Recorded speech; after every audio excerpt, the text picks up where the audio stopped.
Hello dear students, जैसे कि आप देख सकते हैं कि मैं क्लास 9th का फिर से एक नया चैप्टर लेके आई हूँ, इम्प्रूवमेंट इन फूड रिसोर्सेज, जिसका नाम है बायोलॉजी का एक चैप्टर है।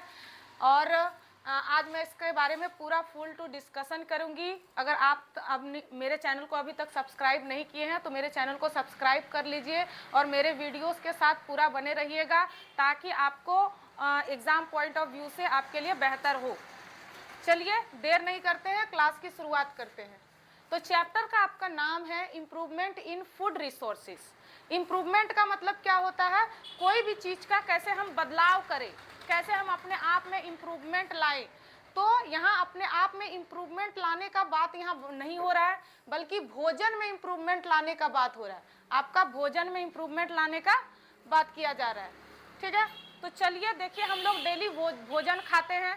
तो कोई बच्चे जो है पौष्टिक भोजन खाते हैं, कोई बच्चे पौष्टिक भोजन नहीं खाते हैं, ठीक है। तो हम लोग जैसे है कि पढ़ाई में बेहतरीन इम्प्रूवमेंट करना चाहते हैं, उसी तरह यहाँ पर हम खाना में भी इम्प्रूवमेंट कैसे करेंगे, कैसे हम अपने स्वास्थ्य को अच्छा रखेंगे, हेल्दी रखेंगे, उस चीज़ का यहाँ पर जिक्र किया गया है। चलिए देखते हैं, देर नहीं करते हैं, क्लास शुरुआत करते हैं। All living beings essentially require food. देखिए, जितना भी आपका जो है एनिमल्स है, स्पेशली आपका प्लांट्स भी, सभी को भोजन का जरूरत पड़ता है, ठीक। Such as protein. अब भोजन में क्या क्या जरूरत पड़ता है? बहुत सारे लोग भोजन खा तो लेते हैं, ठीक है, लेकिन शायद वो पौष्टिक भोजन नहीं होता है। जैसे हमारे इंडिया में बहुत सारे लोग पुअर हैं, ठीक है, लगभग अगर आप बोलेंगे तो करोड़ों से भी ज़्यादा, 15-20 करोड़ से भी ज़्यादा पुअर हमारे इंडिया में, जिनको पौष्टिक भोजन, न्यूट्रिशस फूड नहीं मिलता है, ठीक। तो न्यूट्रिशस फूड, पौष्टिक भोजन हम लेना बहुत ज़रूरी है हमारे शरीर के लिए। तो वो पौष्टिक भोजन में क्या क्या आता है? देखिए, प्रोटीन। प्रोटीन आपको कहाँ से मिलता है? जितने भी आप दाल खाओ, फिश खाओ, ठीक है, तो उसमें आपको क्या मिलेगा? प्रोटीन। कार्बोहाइड्रेट। कार्बोहाइड्रेट किस में मिलता है? जैसे आप जो भी खाना खा रहे हो, जैसे डेली जो आपको खाने के बाद एनर्जी आ जाए, जैसे आपका क्या हो गया, चावल और रोटी, उसमें क्या होता है? कार्बोहाइड्रेट। विटामिन किस में होता है आपका? देखिए, जितना भी आपका फ्रूट्स होता है, सारा में क्या होता है? विटामिन। समझ में आया? नेक्स्ट हो गया मिनरल्स। अब मिनरल्स किस में पाए जाते हैं? मिनरल्स क्या क्या मिनरल्स हम लोग डेली खाते हैं? जैसे हो गया आयरन। आयरन आपका मिनरल्स हो गया। और आपका क्या हो जाएगा? मैग्नीशियम, क्लोरीन, ये सारे जो मिनरल्स होते हैं जो हम खाते भी हैं डेली, ठीक है। जैसे आयरन की मात्रा अगर आप मिनरल्स की बात की जाए तो सबसे ज़्यादा मिनरल्स पाया जाता है वेजिटेबल्स में, ठीक है। तो कौन सा ऐसा चीज़ है जिसमें जो है आयरन की मात्रा सबसे ज़्यादा पाया जाता है? ऐसे आपके घर में सबसे ज़्यादा हरी साग सब्जी खाने के लिए बोला जाता होगा। तो जितना भी ग्रीन वेजिटेबल है, साग है, सारे में, जैसे स्पाइनच हो गया, सबसे ज़्यादा अगर साग में सबसे ज़्यादा जो है अभी टाइप के स्पाइनच मिलता है। स्पाइनच मतलब क्या हो गया? पालक साग। तो ये जो पालक साग होता है उसमें आयरन की मात्रा सबसे ज़्यादा पाई जाती है। सभी साग, ग्रीन वेजिटेबल्स में क्या होता है? मिनरल्स पाया जाता है। अब देखिए, ये सारे चीज़ हमारे लिए ज़रूरी क्यों है, क्यों हमें खाना चाहिए? ग्रोथ, डेवलपमेंट एंड हेल्दी के लिए। हमारा शरीर का ग्रोथ होता है, जितना पौष्टिक भोजन हम खाएंगे उतना हमारा शरीर का डेवलपमेंट और ग्रोथ क्या होगा? अच्छा होगा। और उसके बाद डेवलपमेंट, हमारा मानसिक विकास होता है, शारीरिक विकास होता है, बहुत सारा होता है। उसके बाद हमारा हेल्थ भी क्या रहे? अच्छा रहे, ठीक है। तो ये सारे जो है आपका जो है भोजन हमारे शरीर के लिए जरूरी है और डेली जरूरी है। ये नहीं कि एक दिन जो है कार्बोहाइड्रेट बस खा रहे, बस चावल खा रहे हैं, ऐसा नहीं है। आपको चावल के साथ साथ आपको क्या चाहिए? दाल भी चाहिए, ठीक है, वेजिटेबल भी चाहिए, फ्रूट्स भी चाहिए। तो ये आपका क्या हो गया? इंप्रूवमेंट इन फूड रिसोर्सेज का डेफिनेशन। चलिए नेक्स्ट हम लोग आगे बढ़ते हैं। Sustainable agriculture and organic farming. देखिए, सस्टेनेबल एग्रीकल्चर क्या होता है? एक ऐसा एग्रीकल्चर जो बिना किसी का नुकसान पहुंचाए, जो एग्रीकल्चर खेती किया जाता है बिना किसी को नुकसान पहुंचाए, उसको हम क्या बोलेंगे? Sustainable agriculture. और ऑर्गेनिक फार्मिंग। ऑर्गेनिक फार्मिंग क्या होता है? ऐसा फार्मिंग या फिर ऐसा हम उपज करें जिसमें जो है, या फिर ऐसा खेती करें जिसमें हम किसी को नुकसान नहीं पहुंचाए। जैसे मान लीजिए हम अपना हेल्थ का नुकसान नहीं पहुंचाएं। जैसे क्या होता है, खाद वगैरह बहुत ज़्यादा डाल दिया जाता है एग्रीकल्चर करते टाइम, या फिर बोल सकते हो आपका जो है खेती करने टाइम बहुत सारा खाद डाल दिया जाता है। पेस्टिसाइड, पेस्टिसाइड मतलब क्या होता है, कीटनाशक। कीटनाशक अगर डाल दिया जाता है तो वो हमारे स्वास्थ्य के लिए क्या होता है, खराब होता है कि नहीं होता है। तो ये सारे चीज नहीं डालना चाहिए, उसी को हम बोलते हैं सस्टेनेबल या फिर ऑर्गेनिक फार्मिंग। ठीक है, तो चलिए हम सस्टेनेबल और ऑर्गेनिक फार्मिंग के बारे में पढ़ते हैं। सस्टेनेबल फार्मिंग पहला है, the adaptation of various farming and production management techniques to maximize fields yield is called sustainable agriculture. देखिए, अलग अलग टेक्निक के साथ जो खेती किया जाता है और जो लंबे समय तक से जो खेती किया जा रहा है, अलग अलग का फार्मिंग प्रोडक्शन मैनेजमेंट किया जाता है बड़े बड़े मात्रा में, उसको हम क्या बोलते हैं, सस्टेनेबल एग्रीकल्चर। और इसमें मैक्सिमाइज अगर आप इसको बोल सकते हो, सस्टेनेबल एग्रीकल्चर को आप बोल सकते हो मॉडर्न एग्रीकल्चर भी बोल सकते हो, मॉडर्न एग्रीकल्चर। ठीक है, और ऑर्गेनिक फार्मिंग आपका क्या हो जाएगा, जो पहले का एग्रीकल्चर है। ऑर्गेनिक नाम सुन के लग रहा है ना, कुछ खाद वगैरह का यूज नहीं करना है। तो देखो सस्टेनेबल एग्रीकल्चर मतलब मॉडर्न एग्रीकल्चर। अब मॉडर्न एग्रीकल्चर में क्या होता है, मैक्सिमाइज फील्ड यील्ड, यहाँ पर एक वर्ड आया है मैक्सिमाइज फील्ड यील्ड। मैक्सिमाइज मतलब क्या हो गया, सबसे ज्यादा उपज करना, और फील्ड मतलब खेतों में, यील्ड मतलब उपज। तो खेतों में ज्यादा से ज्यादा उपज करने के लिए जिस जिस चीजों का उपयोग किया जाता है उसको हम क्या बोलेंगे, सस्टेनेबल एग्रीकल्चर। जैसे ज्यादा से ज्यादा खेती करने के लिए क्या उपयोग किया जाता है, मॉडर्न टेक्निक से जोताई के लिए ट्रैक्टर यूज किया जाता है। आजकल तो एक बड़ा सा मशीन आ गया जिसमें जो है एक ही साथ कटाई भी हो जाता है और आपका जो अनाज अलग भी हो जाता है भूसा से, होता है कि नहीं होता है। थ्रेसर वगैरह आ गया है बड़ा बड़ा। तो ये सारे क्या है, मॉडर्न टेक्निक है। अब नए नए बीजों का इस्तेमाल किया जा रहा है।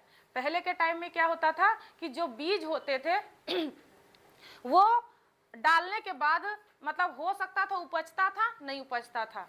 अब जो है एक ऐसा, अब जो है हाइब्रिड बीज तैयार कर लिया गया। हाइब्रिड बीज हो गया है पायोनियर, नाम सुने हो, है कि नहीं। तो ये सारे जो बीज होते हैं, अगर इसको खेत में डाल दिया जाए तो थोड़ा कम भी पानी होता है, थोड़ा कम भी खाद होता है, तो ये मैनेज करके क्या होता है, उपज जाता है। तो ये आपका हो गया सस्टेनेबल एग्रीकल्चर में आ जाता है। तो सस्टेनेबल एग्रीकल्चर आप खुद से भी लिख सकते हो, लिख सकते हो कि नहीं सर, लिख सकते हो। जैसे मॉडर्न फार्मिंग में क्या क्या आता है, सिंचाई का व्यवस्था होना चाहिए। सबसे पहले हम लोग वहां से चलते हैं जहां से आपका क्या बोलते हैं स्टार्ट होता है एग्रीकल्चर। सबसे पहले जोताया जाता है खेत को। तो खेत जोतने के लिए क्या आजकल मॉडर्न टेक्निक होना चाहिए, ट्रैक्टर होना चाहिए कि नहीं होना चाहिए। ठीक है, उसके बाद सिंचाई के लिए, पहले के ज़माने में लोग सिंचाई का व्यवस्था नहीं होता था, अब सिंचाई के लिए क्या आ गया है, मोटर आ गया है, इलेक्ट्रिक मोटर आ गया है, आया कि नहीं आया। मोटर से लोग सिंचाई करने लगे हैं। और उसके बाद क्या होता है, बोआई। आजकल धान रोपने का भी टेक्निक आ गया है, पता है कि नहीं पता है। धान रोपने का भी मशीन सब आ गया है। डायरेक्ट जो है उसमें धान का जो है छोटे छोटे जो गाछ होता है वो डालता है, उसके बाद क्या होता है आपका जो है पूरा रोपाते जाता है। उसके बाद क्या हो गया क्या बोलते हैं आजकल जो है फिर पेस्टिसाइड। पेस्टिसाइड का मतलब क्या हो गया, कीटनाशक दवाई जो छिड़कने का टेक्निक होता है, आजकल वो भी मशीन के द्वारा होने लगा है। ठीक है, उसके बाद और देखिए क्या क्या टेक्निक होता है। उसके बाद जो है फसल का कटाई। आजकल तो ऐसा मशीन आ गया कि फसल एक ही बार में कट के वो अनाज अलग हो जाए और भूसा क्या हो जाए, अलग हो जाए। ठीक है, तो ये सारे जो प्रोसेस किए जाते हैं वो किसके द्वारा किए जाते हैं, मशीन के द्वारा, मॉडर्न टेक्निक के द्वारा। और क्यों किए जाते हैं, क्यों किए जाते हैं, ताकि जो है ज़्यादा से ज़्यादा उपज हो सके। समझ में आया। अभी देख, पहले के टाइम में जो धान का बाली लगता था छोटा छोटा लगता था, अब देखना एकदम नीचे से ही, कभी धान का खेत में गए हो तो नीचे से ही तुमको उगना शुरू हो जाता है। ठीक है, एकदम बड़ा बड़ा बाली होता है एकदम। तो ये क्या हो गया, ज़्यादा से ज़्यादा उपज हो, इसलिए ये सस्टेनेबल एग्रीकल्चर अपनाया गया। Sustainable agriculture practices are mixed farming. अब देखो सस्टेनेबल एग्रीकल्चर में और क्या क्या फायदा होता है। पहले तो मॉडर्न टेक्निक का इस्तेमाल किया जाने लगा, उसके बाद मिक्स्ड फार्मिंग होता है। मिक्स्ड फार्मिंग क्या होता है? और क्रॉप रोटेशन और inter cropping and integrated farming. तो आपका देखिए इसमें 4 चीज आया है। पहला हो गया मिक्स्ड फार्मिंग, दूसरा क्रॉप रोटेशन, तीसरा inter cropping and integrated farming. तो मिक्स्ड फार्मिंग क्या होता है? जब जो है आपका एक क्रॉप के साथ दूसरा क्रॉप उगाया जाए, एक क्रॉप के साथ दूसरा क्रॉप उगाया जाए साथ में ही, तो उसको हम क्या बोलते हैं? Mixed farming. तो कभी कभी देखते होंगे अभी का सीजन में बीच में चना दे देता है, चारों बगल सरसों दे देता है, कभी देखे हो खेत में? या धनिया दे देता है। वो खेत वगैरह जाबे नहीं करते, तुम लोग कहाँ से पता चलेगा? तो क्या होता है कि आपका बीच में चना दे देता है और क्या देता है? किनारे किनारे धनिया या सरसों दे देता है। तो वो क्या हो गया? मिक्स्ड फार्मिंग हो गया कि 2-3 क्रॉप मिला के क्या करना? खेती करना। समझ में आया? या फिर कभी कभी ऐसे भी होता है कि आलू रोपाता है, बीच बीच में क्या दे देता है? मूली दे देता है। देता है कि नहीं देता है? मूली दे देता है। ठीक है, तो ये सारे क्या हो गया? Mix farming. मतलब एक के साथ दूसरा भी क्या कर सकते हैं? उगा सकते हैं, तीसरा भी उगा सकते हैं। लोग बीच में धनिया पत्ता भी दे देते हैं। Next crop rotation. Crop rotation आपका क्या होता है? मतलब एक साल में 2-3 क्रॉप लगाना। एक खेत में एक साल में कितने क्रॉप लगाना? 2-3 क्रॉप लगाना। जैसे क्या क्या क्रॉप? एक खेत में कितना, एक साल में 2-3 क्रॉप कैसे लगा सकते हैं हम? पहले धान लगाएंगे, ठीक है, उसका 6 से 7 महीना तक का टाइम लगता है धान का। फिर उसके बाद 2.5 से 3 महीना तक का टाइम लगता है गेहूं का, 3.5 महीना भी ले लेता है। ठीक है, गेहूं और चना या कुछ भी लगा सकते हैं। जो अभी का जो सीजन का क्रॉप है, अभी जो लगा हुआ है ना, ठीक है, अभी जो ठंडा का सीजन में क्रॉप जो लगता है उसको कौन सा क्रॉप बोलते हैं हम? रबी क्रॉप बोलते हैं। ठीक है, तो ये सारे जो क्रॉप लगा सकते हैं। फिर जो है रबी क्रॉप काटने के बाद और कौन सा क्रॉप लगा सकते हैं जो 2 महीना में हो जाता है लगभग? वेजिटेबल। देखना अपने खेत में बहुत सारे लोग जो है भिंडी लगा देते हैं, कोई मक्का लगा देते हैं, ताकि जो है ज़्यादा से ज़्यादा उपज हो सके। मतलब एक ही खेत में 3 क्रॉप लगाना पूरे साल भर में, उसी को हम क्या बोलते हैं? Crop rotation. समझ में आया?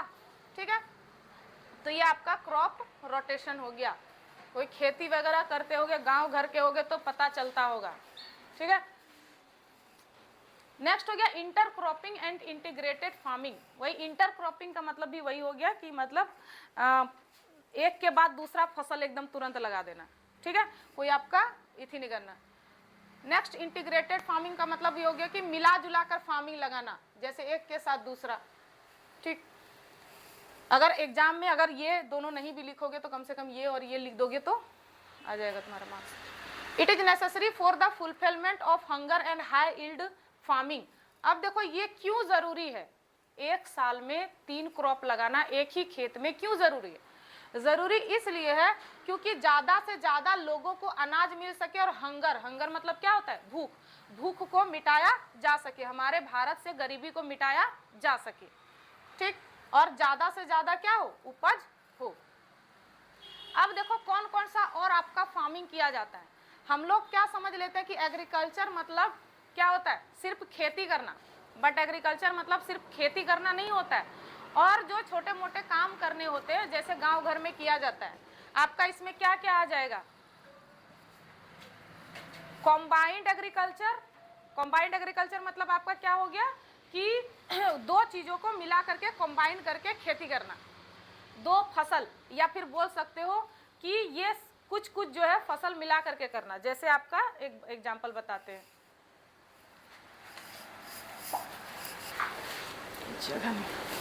चलिए देखिए कॉम्बाइंड एग्रीकल्चर होता क्या है बताते हैं।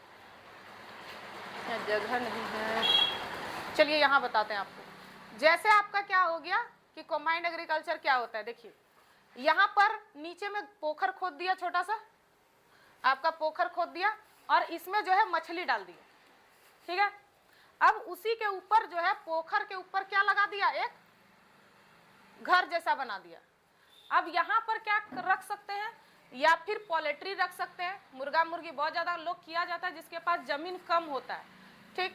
यहाँ पर मुर्गा मुर्गी रख दिए, ठीक है। इसके बगल में ही छोटा सा घर बना दिए, यहाँ पर बकरी वगैरह रख दिए, गाय वगैरह रख दिए, ठीक है। तो ऐसे क्रॉपिंग को हम क्या बोलते हैं, क्या बोलते हैं आपका कॉम्बाइंड एग्रीकल्चर। देखिए आपका कॉम्बाइंड एग्रीकल्चर में क्या क्या आ जाएगा, पोल्ट्री फार्मिंग, पोल्ट्री फार्मिंग भी कर सकते हैं, ठीक है। फिशरीज, फिशरीज मतलब मछली पालन, नीचे में मछली पालन करेंगे, ऊपर में क्या करेंगे मुर्गी पालन, या फिर मतलब बोल सकते हो क्या बोलते हैं बकरी वगैरह भी रख सकते हैं, ठीक है। और बी कीपिंग, बी कीपिंग मतलब मधुमक्खी पालन, छोटे से जगह में भी क्या कर सकते हैं मधुमक्खी पालन हम कर सकते हैं। आर प्रैक्टिस, ये सारे क्या होते हैं कॉम्बाइंड एग्रीकल्चर में आते हैं। अब देखो क्या क्या फायदा होता है बताते हैं, फिशिंग और पोल्ट्री फार्मिंग एक साथ करने से आपका क्या फायदा होता है, ठीक। देखिए फिशिंग और एग्रीकल्चर करने में, आपका पोल्ट्री फार्मिंग करने में क्या फायदा होता है, मुर्गी वगैरह जो खा खा के गिराता है ना, है कि नहीं, या फिर जो बाथरूम करता है, ठीक है, वो कहाँ चला जाता है, नीचे गिर जाता है, और वो क्या करती है मछली खा लेती है, उसका भोजन वाला काम हो जाता है, समझ रहे हो, ये होता है, ठीक है। और कॉम्बाइंड एग्रीकल्चर बहुत ज़्यादा फायदेमंद करता है, ठीक। नेक्स्ट हम लोग आएंगे ऑर्गेनिक फार्मिंग। ऑर्गेनिक फार्मिंग होता क्या है, ठीक है। ऑर्गेनिक से ही नाम सुन के लग रहा है कि एक ऐसा फार्मिंग जिसमें कोई भी मॉडर्न टेक्निक का इस्तेमाल नहीं किया गया हो, कोई भी आर्टिफिशियल खाद का इस्तेमाल नहीं किया गया हो।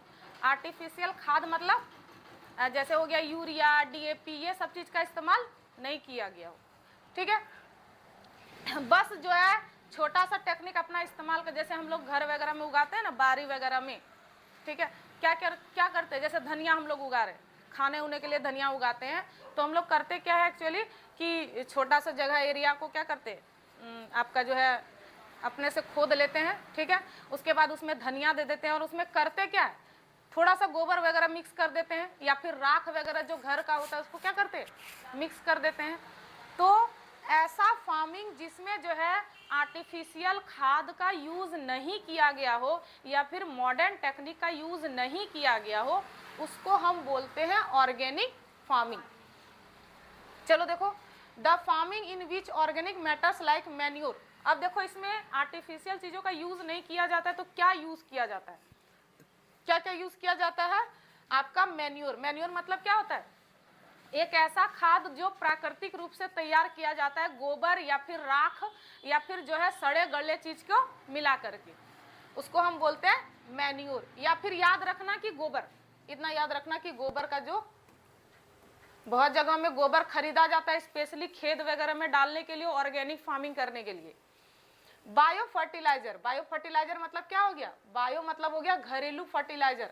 जैसे मम्मी सब क्या करती है, चावल धोती है, ठीक है, तो उसका पानी क्या करती है खेत में या पेड़ में, जो अपना घर में कोई पौधा वगैरह हो तो उसमें क्या करते हैं डाल देते हैं, ठीक है। क्यों होता है, क्योंकि चावल का पानी हम जानते हैं बायो फर्टिलाइजर की तरह काम करेगा, और पौधे को क्या करेगा पौष्टिक भोजन, मतलब पौधे को बढ़ने में क्या करेगा मदद करेगा, ठीक है। घर में देखना सब्जी का कटा होगा या फिर राख वगैरह होगा, हम लोग क्या करते हैं उसको मिट्टी के साथ मिक्स करके फिर पेड़ वगैरह कुछ भी फ्लावर वगैरह लगा देते हैं। तो ये क्या हो गया ऑर्गेनिक फार्मिंग। हम लोग जो भी है खेत वगैरह में ट्रैक्टर, हमारे उधर जो बड़े बड़े लोग खेती करते हैं वो लोग ट्रैक्टर जो है गोबर खरीदते हैं, राख खरीदते हैं, और उसको खरीद के क्या करते हैं खेत में डलवाते हैं। जैसे स्पेशली आपका डलवाया जाता है धान से पहले। ये हो गया bio fertilizer. Are used organic farming prevent soil pollution and give healthy food. अब ऑर्गेनिक फार्मिंग का क्या क्या फायदा है, ठीक है, आपका जो है सॉइल पॉल्यूशन से बचाता है, आपका सॉइल पॉल्यूशन से क्या करता है बचाता है, एंड गिव हेल्दी फूड, और हमें हेल्दी फूड देता है। अब देखो जैसे ही आप गोबर से कोई भी पेड़ पौधे को या सब्जी को उगाओगे तो उसमें कोई भी खाद नहीं जाएगा, ठीक है, तो कोई भी हानिकारक खाद नहीं जाएगा, जिससे जो है आपको एकदम ओरिजिनल खाना मिलेगा, फिर आपके शरीर में कोई बीमारी वगैरह नहीं होगा। अब यहाँ पर एक वर्ड आया है सॉइल पोल्यूशन से कैसे बचाया जा सकता है, ठीक है, देखो क्या होता है कि अगर आर्टिफिशियल खाद जैसे यूरिया, पोटास और ये सब जो है खेत में डालने के बाद जो है क्या हो जाता है, मिट्टी में जो आपका केचुआ होता है जिसको हम अर्थवर्म बोलते हैं, वो क्या हो जाता है, मर जाता है। ठीक है, जो मिट्टी को क्या करता है, भुरभुरा बनाने में मदद करता है। ठीक है, पानी का सिंचाई वगैरह करने में, मतलब इसको मतलब बोल सकते हो कि केचुआ जो होता है, अर्थवर्म होता है, पेड़ पौधा का दोस्त होता है। ठीक है, तो उसको क्या करता है, आर्टिफिशियल खाद मार देता है, फर्टिलाइजर मार देता है, जिसके कारण जो है भूमि का उपजाऊपन क्या हो जाता है, खत्म हो जाता है। ठीक है, और वो फर्टिलाइजर, अगर आर्टिफिशियल फर्टिलाइजर के द्वारा कोई भी चीज उपजाया जाता है, कोई भी आप जो है साग सब्जी उपजाया जा रहा है, तो वो फर्टिलाइजर किसके अंदर चला जाता है, केमिकल के रूप में पेड़ पौधा के ऊपर चला जाता है। फिर वही पेड़ पौधा का चीज हम खाते हैं, या फिर वही जो है साग सब्जी खाते हैं, जो हमारे शरीर में भी चला जाता है, हमारे शरीर को हानि करता है। ठीक है, और सॉइल को भी, अब देखिए यहाँ पर केचुआ मर गया, तो केचुआ जो होता है वो सॉइल को भुरभुरा बनाने का काम करता है, फर्टाइल बनाने का काम करता है। अब जैसे ही तुम्हारा अर्थवर्म मर जाता है, तो ये सॉइल को फर्टाइल बनाने का कोई काम नहीं करेगा, तो सॉइल आपका हो जाता है बहुत ज़्यादा कठोर। ठीक है, कठोर हो जाने के बाद वो क्या बोलते हैं, ये सॉइल पॉल्यूशन क्या करता है, आपका हो जाता है। और जैसे हम ऑर्गेनिक फार्मिंग का यूज़ करेंगे, देखिएगा जहाँ पर गोबर वगैरह का यूज़ किया जाता है फर्टिलाइज़र के तौर पर, खाद के तौर पर मैन्योर का गोबर का यूज़ किया जाता है, वहाँ पर भूमि का जो होता है उसमें केचुआ भी बहुत ज़्यादा पाया जाता है, और वो मिट्टी क्या होता है, भुरभुरा होता है, जिसके कारण जो है आपका सॉइल पॉल्यूशन नहीं होता है। चलिए नेक्स्ट हम लोग पढ़ते हैं इम्प्रूवमेंट ऑफ क्रॉप यील्ड। अब जो है क्रॉप को, या फिर बोल सकते हो फसल को, हम कैसे ज़्यादा से ज़्यादा उपज कर सकते हैं। टाइप्स ऑफ क्रॉप, अब देखिए कौन कौन सा टाइप्स ऑफ क्रॉप्स होता है।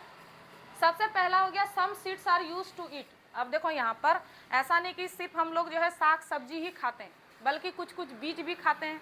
जैसे हो गया क्या बोलते हैं आपका चावल, गेहूं, ये सब का क्या करते हैं हम, बीज ना उपयोग करते हैं खाने के लिए।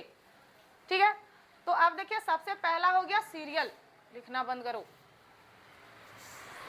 दे include crop such as wheat, rice, maize, millet and sorghum provide carbohydrate. Cereals मतलब होता है एक ऐसा खाना जो आप डेली खाने के लिए तौर पे इस्तेमाल करते हो अपना पेट भरने के लिए। तो आपका क्या हो जाएगा, व्हीट हो जाएगा, गेहूं हो जाएगा, राइस मतलब आपका चावल हो जाएगा, मेज मतलब मक्का हो जाएगा, मिलेट्स मतलब कोई भी ऐसा अनाज जो आप खाने के लिए, जैसे इसमें मिलेट्स में स्पेशली आ जाएगा बाजरा। ठीक है, तो ये सारे चीज से, सीरियल से आपको क्या मिलते हैं, कार्बोहाइड्रेट। और कार्बोहाइड्रेट खाने के बाद आपके शरीर में क्या जाता है, एनर्जी आता है। भात खाने के बाद एनर्जी आता है ना, भात नहीं खाते तो एनर्जी नहीं आता है। ठीक है, हम तो बिना, हम नहीं, बिना भात बिना नहीं रह पाएंगे। अभी लगता है ना, अभी ऐसा लगता है कि हम लोग जो है भात के बिना रह जाएंगे, क्योंकि मेरा टाइम में अभी ऐसा ही था कि भात के बिना रह जाते थे। बट अभी ऐसा सिचुएशन हो गया कि भात और चाय चाहिए हमको, चाहे कुछ भी हो जाए। हमको दिन में भात नहीं मिलता तो हम रात में भात बना के खा लेते। ठीक है, नहीं हम नहीं रह पाएंगे, क्योंकि आप लोग क्या करते हो, काम नहीं करते हो। हम लोग को कितना एनर्जी वाला काम चाहिए ना, तो एनर्जी वाला काम चाहिए तो भात चाहिए ही चाहिए। और रोटी कितनों खा लो तो रोटी में उतना एनर्जी आपको नहीं मिलता है जितना कि भात खाने के बाद मिलता है। अभी बच्चे हो तुम लोग, क्या करोगे। चलो देखो इधर, पल्सेस। ठीक है, यहाँ पर एक, यहाँ छूट गया है। पल्सेस में क्या क्या आ जाएगा, पल्सेस मतलब क्या होता है, दाल। तो कौन कौन सा दाल आप लोग खाते हो। ठीक है, यहाँ पर एक हो जाएगा ग्राम पी, ये उड़द नहीं होगा ना, ग्राम मतलब क्या हो गया, चना, पी मटर, ब्लैक ग्राम उड़द का दाल, ग्रीन ग्राम मूंग दाल। ठीक है, और पीजन पी मतलब क्या होता है, अरहर। ठीक है, लेंटिल, उसके बाद इसको बोलते हैं मसूर प्रोवाइड प्रोटीन। ये सारे जितने भी दाल है अभी का टाइम में जो है फसल उगाया जाता है, जो आपको वो किसके रूप में दाल उगाया जाता है। अभी जितना भी दाल होता है ज़्यादातर अभी का टाइम में ही होता है, समझा या।